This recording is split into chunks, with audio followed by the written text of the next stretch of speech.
हरे कृष्णा। जगत गुरु श्रील प्रभुपाद की जय। गुरु महाराज की जय। कृष्ण बलराम भगवान की जय। आध्यात्मिक यात्रा का 73वां दिन 5 जून 2020 प्रातःकालीन भागवत कक्षा में आप सब लोगों का स्वागत है।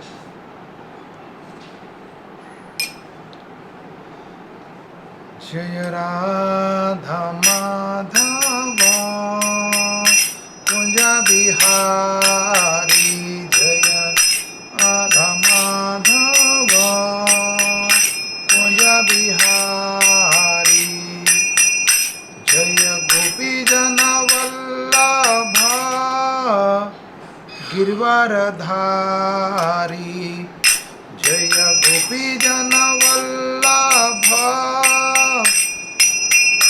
गिरवारधारी, यशोदानंदन ब्रज जन रंजन, यशोदानंदन ब्रज जन रंजन, यमुना तीरा वनचारी, तीरा वनचारी, जय राधव कुंज बिहारी, जय गोपी वल्लभ गिरवारधारी, यशोदानंदन ब्रज जन रंजन, यशोदन ब्रज जन रंजन, यमुना तीरा वनचारी, यमुना तीरा चारी, हरे कृष्णा कृष्णा कृष्णा हरे हरे, हरे राम राम राम हरे हरे, हरे कृष्णा कृष्णा कृष्णा हरे हरे, हरे राम राम हरे हरे, हरे कृष्णा कृष्णा कृष्णा हरे हरे, हरे राम राम हरे हरे, हरे कृष्णा कृष्णा कृष्णा हरे हरे, हरे राम राम हरे हरे,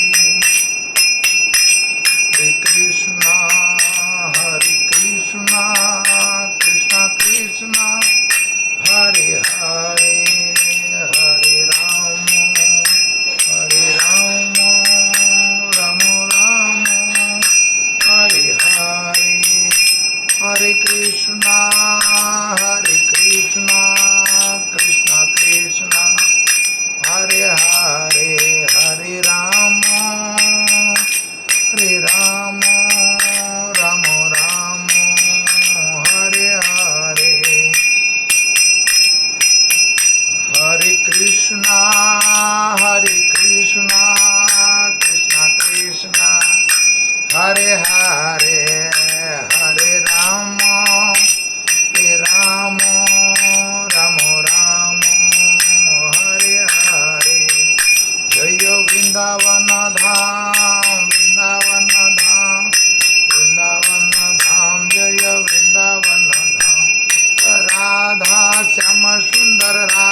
विष्णुपाद परमहंस परिवाजकाचार्य अभय चरण विंद भक्ति वेदांत स्वामी श्रील प्रभुपाद गुरु महाराज गुरु परंपरा की जय। प्रेम से कहो जय श्री कृष्ण चैतन्य प्रभु नित्यानंद श्री अद्वैत गदाधर श्रीवासादि गौर भक्तविंद की जय। श्री श्री राधा कृष्ण को गोपीनाथ श्याम कुंड राधा कुंड गिरि गोवर्धन धाम गंगा में यमुना में नवदीप मायापुर धाम पुरुषोत्तम क्षेत्र जगन्नाथपुर धाम जगन्नाथ बलदेव सुभद्रा महारानी रुक्मणी द्वारिकाधीश अनंत कोटि वैष्णव वृंद की जय। प्रेम से कहो जय श्री कृष्ण चैतन्य प्रभु नित्यानंद श्री अद्वैत गदाधर शिवाशांति गौर भक्तविंद की राधा कुंड श्याम कुंड गिरि गोवर्धन धाम गंगा में यमुना में नवदीप मायापुर धाम पुरुषोत्तम क्षेत्र जगन्नाथपुर धाम जगन्नाथ बलदेव सुभद्रा महारानी रुक्मणी द्वारिकाधीश सीताराम लक्ष्मण लाल हनुमान अयोध्यापुरी धाम जगन्नाथपुर धाम की जय।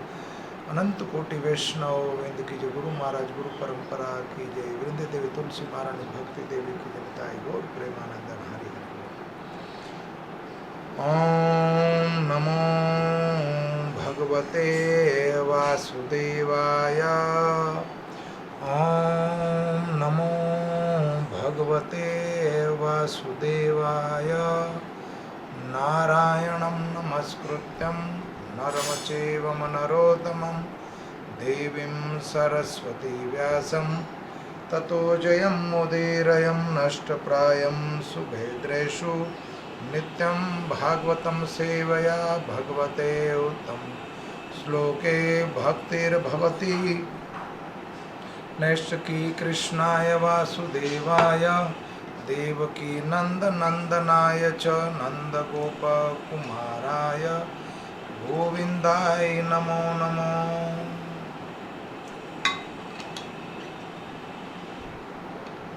आज का प्रसंग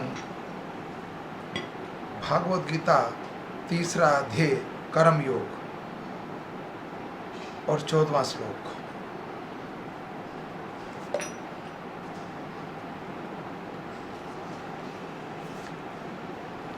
हरे कृष्ण।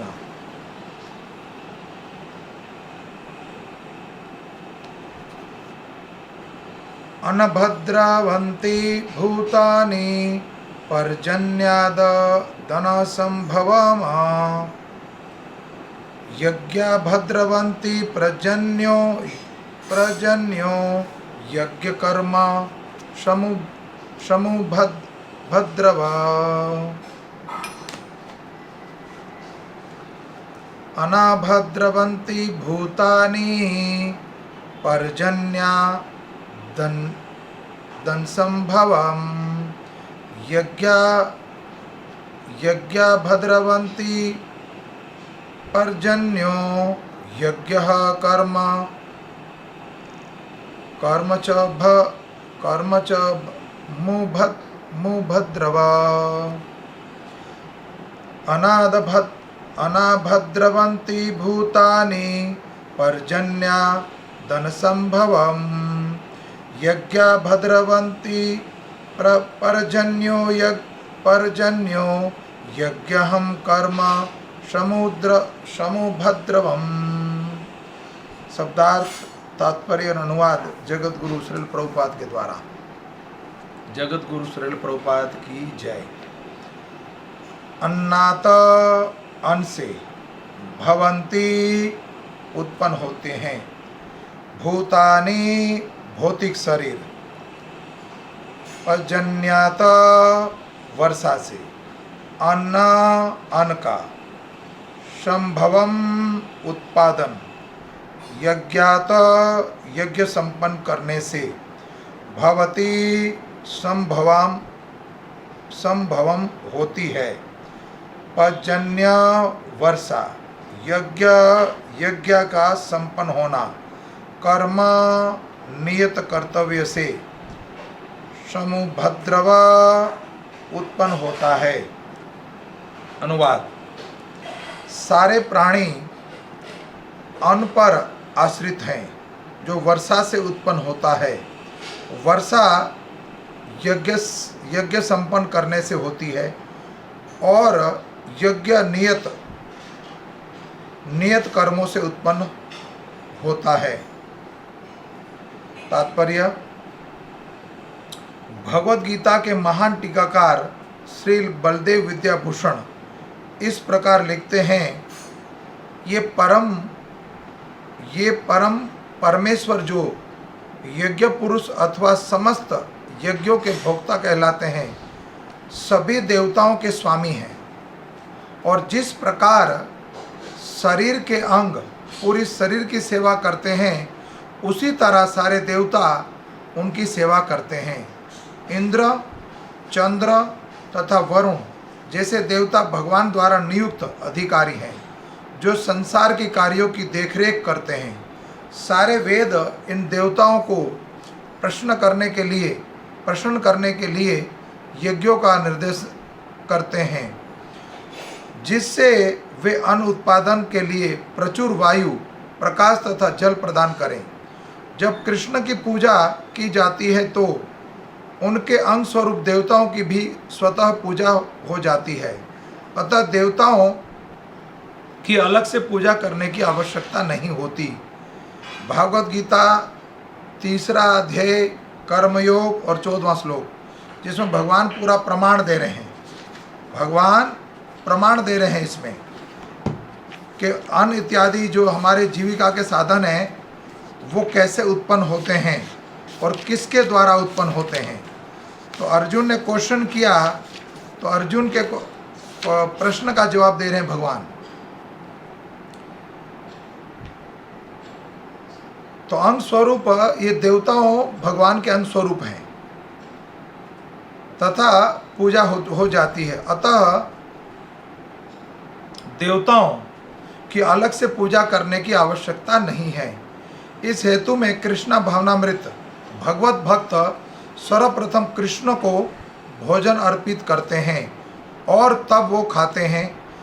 यह ऐसी विधि है कि जिससे शरीर का आध्यात्मिक पोषण होता है। ऐसा करने से और ना केवल शरीर की विगत पापमय कर्मफल नष्ट होते हैं, अपितु शरीर की प्रकृति के समस्त कल्मशों से निरापाद होता है। वर्णन है कि देखो, शरीर की खुराक है अन्न, जो ये देवतागण प्रकट करते हैं, उत्पन्न करते हैं, मुख्य शरीर की खुराक है। तो अन्न के रस से शरीर बना हुआ है, लेकिन वास्तव में आत्मा की खुराक क्या है? प्रमाण यहाँ बताया जा रहा है इस श्लोक में कि हम सब के सब वर्षा पर और भूमि पर निर्भर हैं। आत्मनिर्भर बताया जा रहा है कि आत्मनिर्भर बनो, लेकिन वास्तव में हम निर्भर हैं भगवान के ऊपर और परम पिता परमात्मा के ऊपर, जो विश्वम्भर है जिसका नाम, वो जगन्नाथ जिसका नाम है, उस पर निर्भर है। तो अगर वो वर्षा ना करे और भूमि से अन्न उत्पन्न ना हो तो कुछ भी संभव नहीं है। तो भगवत भक्त सर्वप्रथम कृष्ण को भोजन अर्पित करते हैं और तब वो खाते हैं। यह ऐसी विधि है कि शरीर की आध्यात्मिक पोषण हो जाता है, और ऐसा करने से केवल शरीर के विगत पापमय कर्म फल नष्ट होते हैं, अपितु शरीर प्रकृति के समस्त कल्मशों से निरापद हो जाता है। जब कोई छूत का रोग फैल जाता है तो उसके आक्रमण से बचने के लिए रोगाणु रोधी को टीका लगाया जाता है। उसी प्रकार भगवान विष्णु को अर्पित करके ग्रहण किया जाने वाला भोजन हमें भौतिक संदूषण से निरापद बनाते हैं, और जो इस विधि का अभ्यसत है वह भगवत भक्त कहलाता है। अतः कृष्णा भावना भावित व्यक्ति को जो केवल कृष्ण को अर्पित किया ही भोजन करता है, वह उन समस्त विगत भौतिक दूषणों के फलों का सामना करने में समर्थ होता है। जो आत्म साक्षात्कार के मार्ग में बाधक बनता है, उसके विपरीत जो ऐसा नहीं करता, वह अपने पाप पूर्ण कर्मों को बढ़ाता रहता है, जिससे उसे सारे पाप फलों को भोगने के लिए अगला शरीर कुकर या सुकरों के समान मिलता है। यह भौतिक जगत नाना कल्मशों से पूर्ण है, और जो भी भगवान के प्रसाद को ग्रहण करके उनसे निरापद हो लेता है, वह उनके आक्रमण से बच जाता है। किंतु जो ऐसा नहीं करता, वह कल्मश का लक्ष्य बनता है। अगर हम भगवान को भोग ग्रहण कराए बिना भोग ग्रहण करते हैं सृष्टि का जो कुछ है सब परमात्मा का है। कोई व्यापार करते हैं या भोजन ग्रहण करते, किसी तरह का व्यापार, किसी तरह का बिजनेस, सब भूमि पर भगवान पर निर्भर है। तो फिर हमें दोबारा शरीर लेना पड़ेगा दंड उठाने के लिए। 84 लाख जोनी में बार बार आना पड़ेगा। पुनरति जरणम पुनरति मरणम। तो वर्णन है यहाँ पर कुकर या सुकर, मतलब कुत्ता या सुअर बनना पड़ सकता है दोबारा, अगर हमने ये कार्य नहीं करा अज्ञानता पूर्वक या ज्ञान पूर्वक। हमें पता है सब कुछ पृथ्वी से उत्पन्न होता है, बाय प्रोडक्ट कृष्णा है, कृष्णा इसके मालिक है, सब कुछ और उस पर निर्धारित है। फिर भी हम जब हमारे हाथ में भोग आ जाता है, प्रसाद जब खाना बन के तैयार हो जाता है, फिर हम खाना खाते हैं। जब तक भगवान को वो भोग खाना भोग नहीं लगेगा तब तक वो भोग प्रसाद नहीं बनेगा। इसीलिए पहले सर्वप्रथम भगवान को भोग लगा कर ही भोजन ग्रहण करना चाहिए, अन्यथा वर्णन क्या है कि हम पाप खाते हैं। अन्न अथवा शाक वास्तव में खाद है। मनुष्य विभिन्न प्रकार के अन्न, शाक, फल आदि खाते हैं, जबकि पशु उन पदार्थों के उचित को खाता है। जो मनुष्य मांस खाने के अभ्यस्त है, उन्हें भी शाक के उत्पादन पर निर्भर रहना पड़ता है, क्योंकि पशु शाक ही खाते हैं। अतः हमें अंतोगत्वा खेतों के उत्पादन पर ही आश्रित रहना पड़ता है, बड़ी बड़ी फैक्ट्रियों के उत्पादन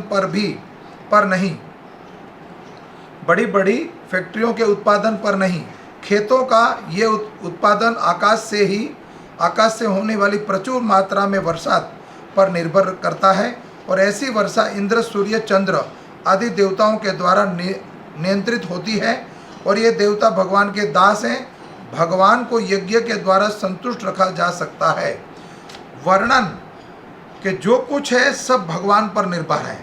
अगर कोई व्यक्ति नॉनवेज खाता, मीट मांस खाता है, तो वो भी भगवान पर निर्भर है, कि पशु तो अन्न जो उत्पन्न होगा, अन्न का जो वेस्ट है, घास इत्यादि जो चारा निकलेगा उसको खाएगा।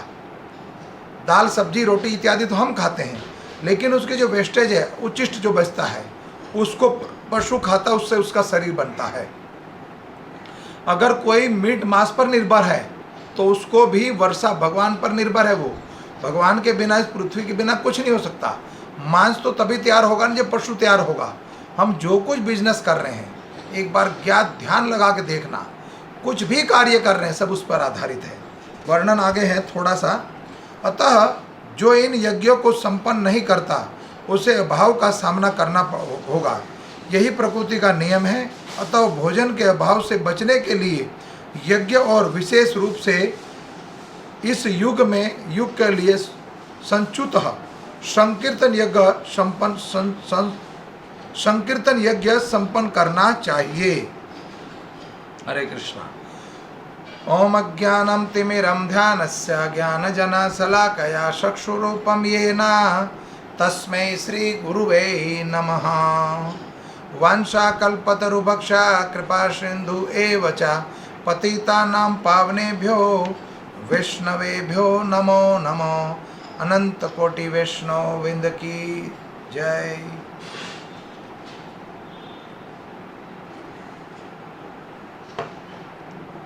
तात्पर्य ये निकला यहाँ पर कि हम जो कुछ बिजनेस कर रहे हैं, ये हमारा शरीर है, ये जो कुछ है सबका सब भगवान पर निर्भर है। सुंदर शरीर है, बलवान शरीर है, बहुत बड़ी फैक्ट्री चल रही है, बहुत सारे बच्चे हैं, बहुत बड़ी इंडस्ट्री चला रहे हैं, किसी तरह का व्यापार, किसी भी तरह का व्यापार कर रहे हैं हम, जल का व्यापार हो, दूध का व्यापार हो, लकड़ी का व्यापार हो, सब्जी का व्यापार हो, अन्न का व्यापार हो, या शरीर, किसी तरह से शरीर का हम अपने अहंकार करते हैं। तो पहले मूल कारण जानिए, वास्तव में असली इसका स्रोत कहाँ से, इसका उद्गम कहाँ से है। अगर हमें अन्न रस नहीं होगा, अन्न की प्राप्ति नहीं होगा, तो क्या हमारा शरीर उपस्थित हो सकता है? हमारे माता पिता के शरीर से हमारा शरीर उत्पन्न हुआ है। अगर वो व्यक्ति अगर भोजन ग्रहण नहीं करते तो क्या हमारी उपस्थित थी? वो हो ही नहीं सकती थी। तो मूल कारणों के कारण भगवान है। अगर वो वर्षा नहीं करे, अग्निदेव, सूर्यदेव और चंद्रमा, सूर्यदेव अगर दृष्टिपात ना करे तो बीज अंकुरित ना हो, और जल वर्षा ना करे तो वो पौधा बढ़ नहीं सकता, और चंद्रमा उसमें रस उत्पन्न ना करे तो हमें स्वाद नहीं आ सकता। अग्निदेव उसको पकाए नहीं, और हमारी जठर अग्नि में वो पका हुआ अनाज भी डाल दिया जाए, वो हजम नहीं होगा तो अपच हो जाएगा। तो सब कुछ भगवान पर निर्भर है। किसी को अपने सौंदर्य पर अगर गर्व है, या बल पर, या हाइट पर, या रूप पर किसी तरह का अगर अहंकार है, तो मूल कारण जानिएगा कि हम कहाँ उत्पन्न हुए और कहाँ हमारी क्या स्थिति थी। मूल कारण क्या है? हम मल मूत्र की थैली में उल्टे लटके हुए थे। आज हमें चलने को मिल गया, खाने पीने को मिल गया, सब कुछ सीख गए, तो उसी को हम अपनी भौहें दिखाते हैं, अपनी आंखें दिखाते हैं, बल दिखाते हैं उस परमात्मा के आगे। प्रकृति के सामने जो टकराता है उसका फल किसी ना किसी तरह हमें भोगना पड़ता है। तो वास्तव में जो ये कार्य हम कर रहे हैं वो सब कुछ भगवान पर निर्भर है। तो क्यों ना उस भगवान पर निर्भर है अगर हम, तो क्यों ना संकीर्तन करें। द्वापर युग में और तेतरा में और सतयुग में अलग अलग वृद्धि थी भगवत प्राप्ति की, या भगवान को प्रे करने की। सतयुग में हजारों वर्ष तक तपस्या करनी पड़ती थी। उस समय आयु 1 लाख वर्ष की होती थी, तो लाखों वर्ष तपस्या करते थे तो भगवान को प्रे कर सकते थे। फिर आया तेतरा युग जिसमें रामावतार, भगवान राम प्रकट हुए। पहले नर नारायण, फिर रामावतार प्रकट हुआ, तब हमें यज्ञ करने पड़ते थे। काफ़ी सालों तक यज्ञ करो तो भगवान प्रसन्न, देवता प्रसन्न होते थे। और फिर आया द्वापर युग। तो द्वापर युग में अर्चा विग्रहों की सेवा, जो हम कल बता रहे थे कि अर्चा विग्रह माने मूर्ति। मूर्ति को मूर्ति नहीं बोलना, कि उसमें प्राण प्रतिष्ठा होने के बाद उसमें प्राण आ जाते हैं, इसीलिए उनको अर्चा विग्रह बोला जाता है। भगवान का स्वरूप साक्षात, अगर वो प्राण प्रतिष्ठा ना हो, उसमें प्राण ना हो, तो क्यों हम 3 टाइम बद्रीनाथ या वैष्णो देवी या अमरनाथ या केदारनाथ जाते हैं और वहाँ मात्र प्राशाणी तो है, क्यों पत्थर को पूजते हैं हम? तो वास्तव में प्राण है उसके अंदर, प्राण प्रतिष्ठा। तो अर्चा विग्रहों की सेवा होती थी द्वापर युग में। ये विधि थी द्वापर युग तक। अब आई कल युग। तो कल युग में भगवान को प्रार्थना करने के लिए विधि जो बताई है, और भगवान को प्रे करने की विधि बताई है, जो वो सिंपल विधि क्या है? हरिनाम संकीर्तन यज्ञ। कथा जो आप सुन रहे हो वो भी संकीर्तन कर रहे हो, भगवान के नाम की कथा कर रहे हो वो भी संकीर्तन है, जप कर रहे हो वो भी संकीर्तन है, और भगवान का भोग लगा हुआ प्रसाद ग्रहण कर रहे हो वो भी सेवा ही कर रहे हो। क्यों? अगर वो प्रसाद, भोग लगा हुआ अन्न अगर पाते हो तो आपके जितने भी पाप कर्म सब नष्ट हो जाएंगे, और जो आपके गर्भ से संतान उत्पत्ति होगी वो पुण्यवान होगी, सतोगुणी होगा, और भगवान का भक्त होगा, और उनके संस्कार जो गुणकारी होगा। तो वास्तव में सारी चीज़ें ये कहाँ से उपलब्ध होती है? वास्तव में सारी चीज़ें कैसे माध्यम प्राप्त हो सकता है? गुरु के माध्यम से। जब तक हम गुरु ग्रहण नहीं करेंगे, गुरु की चरणागति नहीं होगी, तब तक ये चीज़ें समझना बहुत कठिन है। भागवत गीता इतना बड़े जोर जोर से पुकार रहा है कि वास्तव में यहाँ अर्जुन को उत्तर दे रहे हैं कि मनुष्य जो है संसार में जो जी रहा है उनमें मुझ पर निर्भर है। लेकिन कल हम बता रहे थे मनुष्य परमात्मा को भूल गया है। वास्तव में अपने माता पिता को हम भूल जाते हैं तो बहुत दूर की बात है, माता पिता को भी भूल जाते हैं तो ये तो बहुत दूर की बात है। तो संसार में सर्वप्रथम इस ज्ञान को जानने के लिए, ये दिव्य ज्ञान को प्राप्त करने के लिए गुरु की चरणागति बहुत ज़रूरी है। अब कई बार कई व्यक्ति कहते हैं गुरु से एक बार मिले, मिलना नहीं हो रहा है और मिल नहीं पाते, गुरु तो हमसे मिलते ही नहीं, महाराज जो हैं हमसे मिलते ही नहीं, मात्र एक बार संग किया हमने महाराज का। तो वास्तव में पारस को, महाराज जो हैं वो पारस हैं, भगवान के जो भक्त हैं, प्रतिनिधि जो भगवान ने उनको नियुक्त करा गया है वो साक्षात पारस है। तो पारस को संग मात्र कथीर से क्या करना है? मात्र क्षण भर, एक बार संग कर लेगा कथीर, वो लोहा, तो वो श्रवण बन जाएगा। हाँ, ये बात और है कि वो लोहा जो असली होना चाहिए, लोहे के अंदर अगर खोट है तो वो उस मैग्नेट को नहीं पकड़ेगा। भगवान श्री कृष्ण का वर्णन जो है श्याम वर्णन है, तो वो एक मैग्नेट की तरह दिखते हैं। तो वो संसार में, भौतिक जगत में जो बद्ध जीव जो कई जन्मों से दुखी है, इस भव सागर में गिरा पड़ा है, जो भगवान के प्रति आसक्त रहता है, भगवान के प्रति जिज्ञासा रखता है, या भगवान के प्रति कृष्ण भावनामृत रहता है, या भगवान के बारे में कुछ जानने का इच्छुक, हमेशा उनकी जिज्ञासा बनी रहती है, या भगवान के चरणों में हमेशा अपने आप को समर्पण करता है, तो भगवान उसको अपने ओर खींच लेते हैं। जैसे मैग्नेट जंग खाए हुए लोहे को भी खींचता है, लेकिन लोहा प्योर होना चाहिए। अब देखना, एक भारी मैग्नेट को रखना, आप बड़ा मैग्नेट 4-5 किलो का, और उसमें कुछ जंग खाई हुई वो रख दो, निडल सुई, और कुछ रख दो डुप्लीकेट, और कुछ रख दो प्योर जिसमें जंग ना हो, तो जंग खाई हुई जो है उस सुइयों को उस मैग्नेट तक आप थोड़ी दूर तक ले जाओ, उसके बाद अपना सतह पकड़ लेगी वो। एक बार जब पकड़ लेगी वो तो दोबारा छोड़ेगी नहीं। कृष्णा एक बार जो पकड़ता है फिर छोड़ता नहीं है, फिर आप मैग्नेट के सहारे वो लटकती रहती है। लेकिन जिसमें जंग खाया हुआ है वो धीरे धीरे धीरे जाएगा ज़रूर, लेकिन स्लो टाइम लगेगा। उसके बाद जो नकली है जिसमें लोहा ही नहीं है, वो मैग्नेट चाहे कितना ही पावर वाला क्यों ना हो, वो छुएगा ही नहीं। ठीक उसी तरह हम प्रचार करते हैं, कथा करते हैं, कथा करने का प्रयास, कथा समझाने का प्रयास करते हैं, लेकिन कई लोग ऐसे जड़ हैं जो समझने को तैयार नहीं है, वो अपने आप को ही भगवान मानते हैं। तो भगवान कहते हैं, भगवान से जो विमुख है, भगवान से नहीं, भगवान को प्राप्त नहीं कर सकता।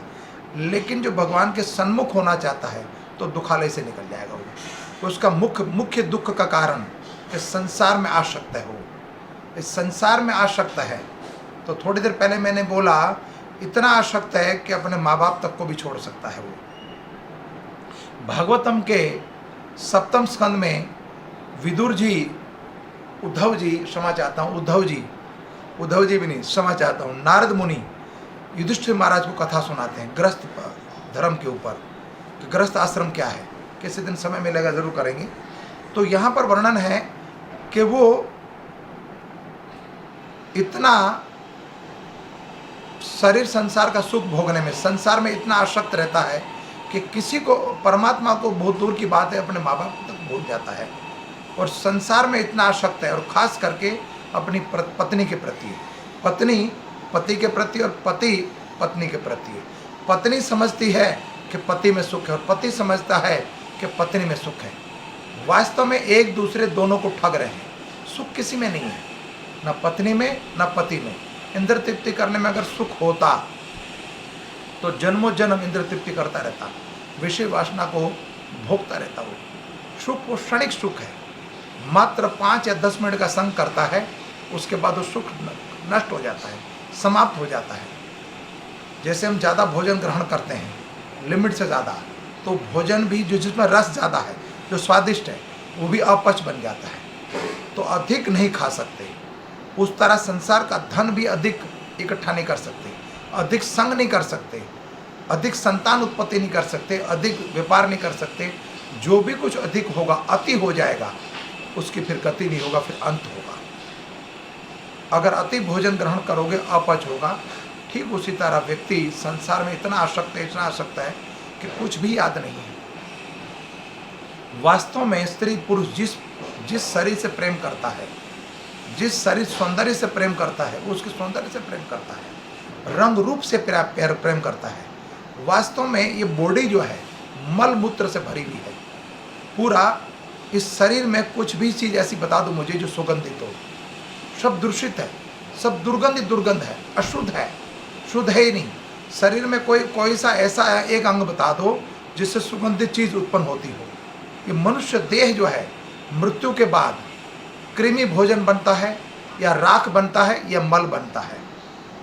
अगर इसको ज़मीन में गाड़ दिया जाए मृत्यु के बाद, तो ज़मीन में जो कीड़े होते हैं उसको खा जाते हैं, फिर उसका क्या हो जाता है, उस कीड़ों का मल बनते हैं हम। या फिर इसको जला दिया जाता है, तो जलने के बाद क्या होता है, जलने के बाद वो राख बन जाएगा। कृमि भोजन या विष्ठा, या मैंने बताया एक अंत में क्या, जल में अगर बहा दिया जाए तो तब भी यही होगा। तो वास्तव में ये जो शरीर है ये नश्वर शरीर है। तो मनुष्य का देह, जो मनुष्य का शरीर, मृत्यु के बाद कोई नहीं संभालेगा इसको, मृत्यु के बाद कोई भी नहीं संभालेगा। जिस पशु को हम खाते हैं वो पशु तो बिकता है, उस पशु के शरीर को मरने के बाद मृत शरीर भी बिक जाता है, उसकी चमड़ी बिकती है, उसकी हड्डी बिकती है, उसका मांस बिकता है। तो मनुष्य शरीर में तो इतना दुर्गंध से भरा हुआ है कि कोई खरीदार भी नहीं मिलेगा, सड़ जाएगा, कोई पूछेगा तक नहीं। इस शरीर को कोई पूछेगा तक नहीं। तो ये तो नाशवान शरीर है, और नश्वर शरीर के पीछे कितना मोह है हमें। जिस शरीर में, जिस सौंदर्य में जितना प्रेम है हमें, वास्तव में इस शरीर मैंने बताया कि मल मूत्र से भरा हुआ। तो ब्रह्मा जी ने, विधाता ने क्या करा, इसको फॉइल पेपर से पैक कर दिया। जैसे कोई भी चीज़ है उसको फॉइल से पैक कर दो, अंदर कितना ही गंदा हो, फॉइल से पैक कर दो तो चमकता हुआ नजर आता है। ठीक उसी तरह किसी की चमड़ी गोरी और किसी की चमड़ी काली, अंदर क्या है, मीट मांस रुधिर हड्डी इत्यादि, इसको भरा हुआ और ऊपर से चमड़ी से पैक कर दिया इसको। किसी की चमड़ी काली है, किसी की गोरी है। तो वास्तव में जो रूप से प्रेम करता हो तो चमड़े का व्यापारी है, वास्तव में चमड़े का व्यापारी है। एक कथा है बड़ी पुरानी, बता देता हूँ कि कितना आसक्त है संसार में मनुष्य। पत्नी और पति के प्रति आपस में एक दूसरे को ठग रहे हैं, अन्यथा कुछ भी नहीं है। नश्वर शरीर और लगा रहता है इसमें जीवन भर, उसको भोगने में, शरीर संसार को भोगने में। एक कुत्ता प्रतिदिन कुतिया के पीछे लगा रहता है उस सुख को भोगने में। अतः होता क्या, अंत में दुख ही प्राप्त होता है।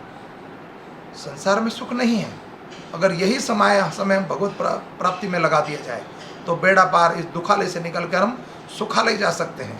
जैसे किसी व्यक्ति को कारागृह में बंद करा जाए तो वहाँ तो गेट कीपर होते हैं, लोहे के दरवाजे बंद होते हैं और आपको बांध के रखते हैं।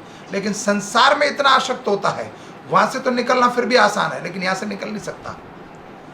पत्नी के प्रति पति इतना मोहित होता है, यह पत्नी इतनी मोहित होती पति के प्रति, एक क्षण छोड़ नहीं सकता। लेकिन अंततः एक दिन आएगा तो छोड़ना पड़ेगा उसको। वो मोह जो है संतान के अंदर, परिवार के अंदर, संपत्ति के साथ, व्यापार के साथ, बिजनेस के साथ, या समाज के साथ जो मोह है, एक ना एक दिन तो ये नश्वर शरीर छूटेगा ही छूटेगा। तो क्यों ना इसको भगवत प्राप्ति में समय से पहले ही लगा दिया जाए, क्यों ना समय का सत्कार कर ले। तो पहले अपना सत्कार क्यों ना करे। ये दुर्लभ शरीर दोबारा पता नहीं क्या मिलेगा, 84 लाख भोगने के बाद ये मनुष्य शरीर मिला है।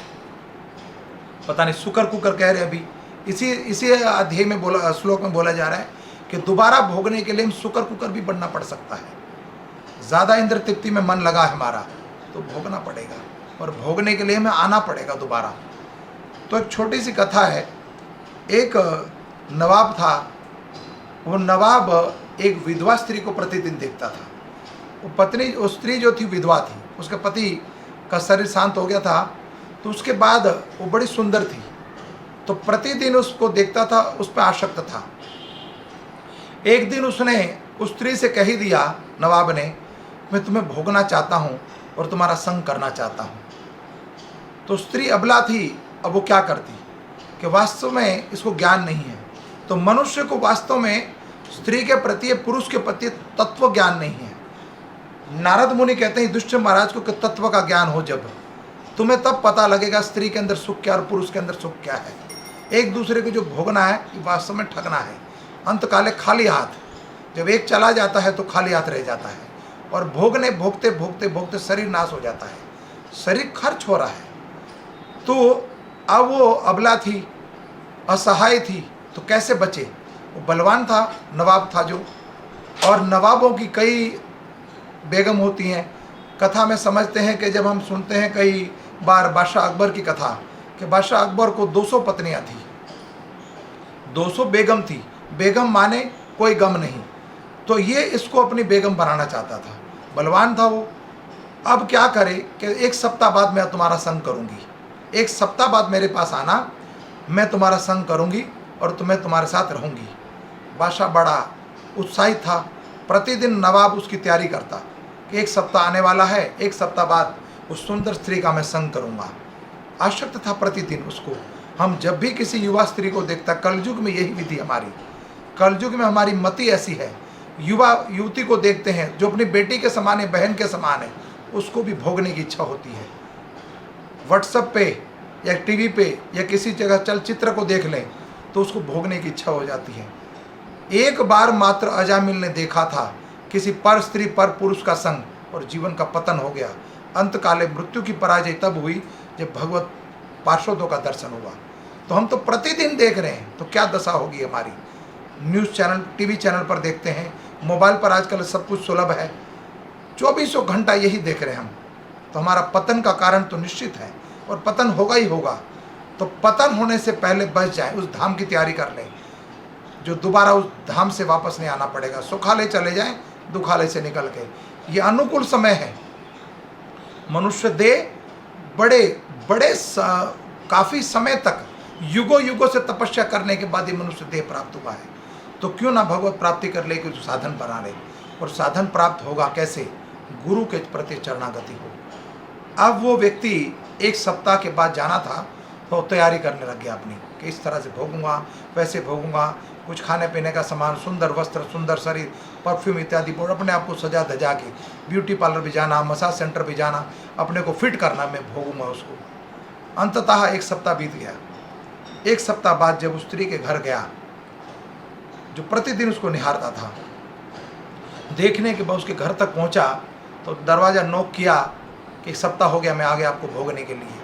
तो जब वो दरवाज़ा खोला तो जो युवती थी, तो उस युवती की जगह, युवा स्त्री की जगह जो विधवा युवती स्त्री थी, वो तो कोई वृद्ध अवस्था में एक वहाँ से बुढ़िया निकली वहाँ से। अब वो नवाब पूछता उस बुढ़िया को कि वो युवती कहाँ है जो यहाँ रहती थी, मैं उसको भोगने के लिए आया हूँ, उसका संग करने के लिए, उसने मुझे 1 सप्ताह का समय दिया है। तो नवाब को बोला उस युवती ने कि बादशाह, मैं वही हूँ जिसको तुम भोगना चाहते हो, मैं वही हूँ। तो वास्तव में जो शरीर का रंग रूप कहाँ है ये बताया जा रहा है। अन्न के रस से शरीर बना है, तो शरीर के अंदर बल किसका है? मल का बल है। उस स्त्री ने वोमिटिंग की और लूज मोशन की, पेट साफ करने की मेडिसिन ली 1 सप्ताह तक, और सारा रंग रूप और बल जो था, ये चमड़ी जो थी, गोरी सुंदर चमड़ी दिख रही थी, वो झरझर हो गई, झुर्रियाँ पड़ गई शरीर में, और मल मूत्र जो है उसने अलग अलग पात्रों में भर के रख लिया। और राजा को कहती है वो कि तुम मुझे चूमना चाहते थे, मुझे मेरा आलिंगन करना चाहते थे, मेरा संग करना चाहते थे, तो कहाँ? वो राजा कहता कि सुंदरता तुम्हारी कहाँ गई?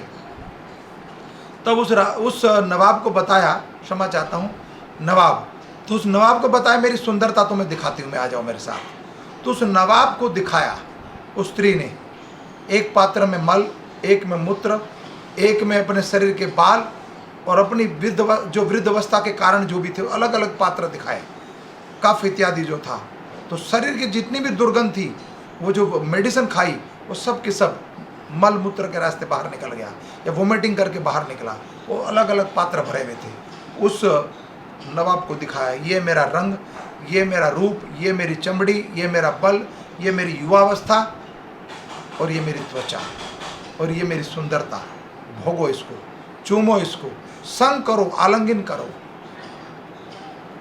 तब उस नवाब को ज्ञान हुआ कि वास्तव में जो शरीर का मोह जो है मनुष्य को, ये मल मूत्र से भरा हुआ एक पिंड है। तो ये सुलभ हो सकता है, जैसे कीचड़ के अंदर कमल प्रकट होता है। कीचड़ से भरा रहता तालाब, उसके अंदर कमल होता है। वो कमल कोई पुजारी पहुंच जाए, कोई भक्त पहुंच जाए, तो वहाँ से निकलकर भगवान के चरण में अर्पित हो सकता है।